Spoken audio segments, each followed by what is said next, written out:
रात 3 बजे इस अजनबी लड़की के बच्चे ने मेरा हाथ पकड़कर मेरे अपने कमरे में खींचा, और वहाँ जो मैंने देखा इसने मेरी सांसों की डोर तोड़ दी। एक रात, एक दरवाज़ा और एक दफन हुआ कल। औस कलम हकीकत और फसान। सुना है ना, जिंदगी कभी पढ़ाई के नंबरों से नहीं बल्कि उन इम्तिहानों से बुनती है जो किताबों में नहीं होते। मेरा नाम आरफ है।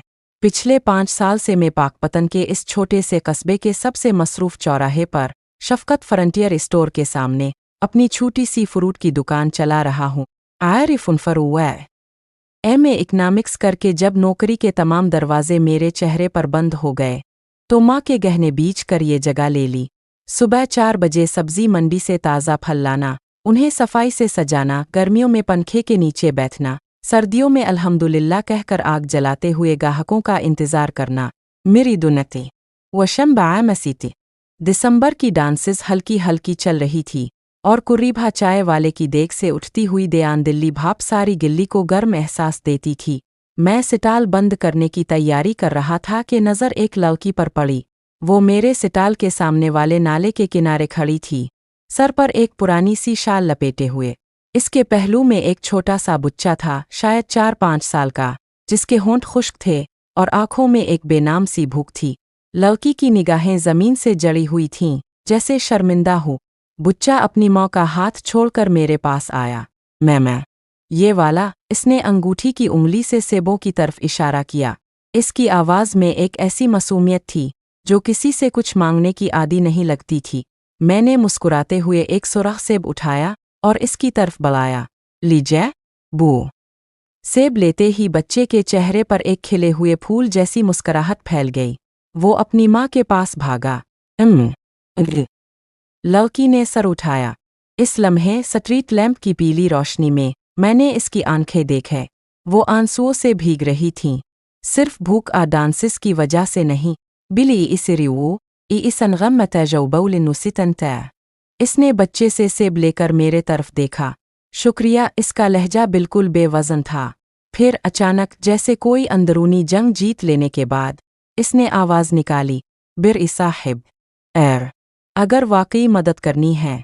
इसकी आवाज़ कांप रही थी। तो मुझे इनरलल सिर्फ एक रात के लिए।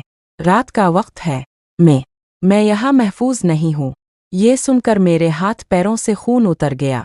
मैं अकेला रहता था, एक छोटे से 2 कमरे के मकान में, जो दुकान से सिर्फ 2 गलियों के फासले पर था। यहाँ किसी अजनबी औरत को रात गए ले जाना।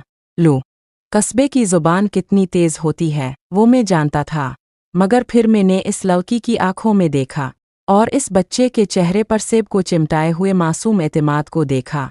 मेरे अंदर का इंसान मेरी तमाम अक्ली दलीलों पर भारी पड़ गया। चुल्लू, मैंने कहा अपना सामान उठाते हुए, लन सरफ़ी रात, और सुबह तुम्हें चले जाना होगा।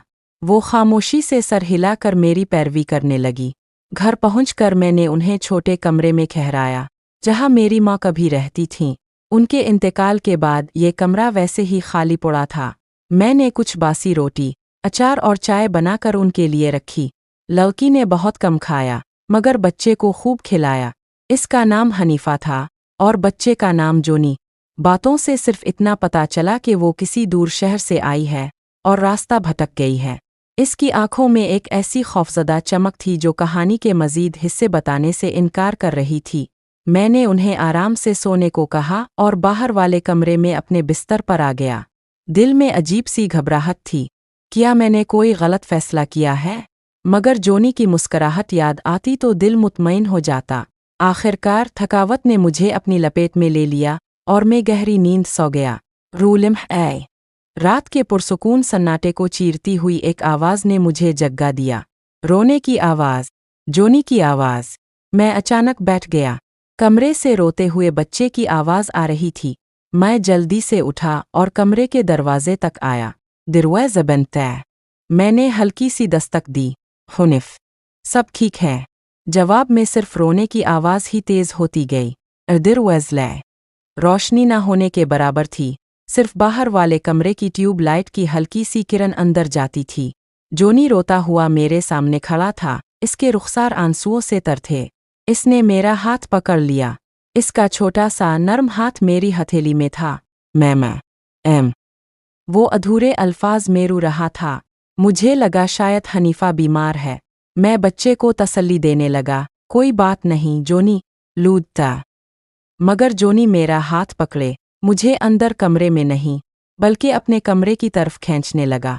मेरा सोना वल्ला मर मेरी हरत बितजरत बो तेरी उम्मी तो वहाँ है। वो सर हिलाता रहा और मेरा हाथ मजबूती से पकड़े मुझे मेरे ही कमरे के दरवाजे तक ले गया जो नीम खुला था। इसने दरवाज़ा और खोला और मुझे अंदर धकेलने की सी कोशिश की। दिल में एक अजीब सी घबराहट सी पैदा हो गई। मैंने दरवाज़ा पूरा खोला और अंदर कदम रखा। कमरे में अंधेरा था। मैंने स्विच दबाया। ट्यूब लाइट जलते ही कमरे का मंजर मेरे सामने था। और फिर मेरी सेंसरें दिल ने काम करना छोड़ दिया। मैं वहीं जमने सा गया। मेरी आंखें अपने सामने वाले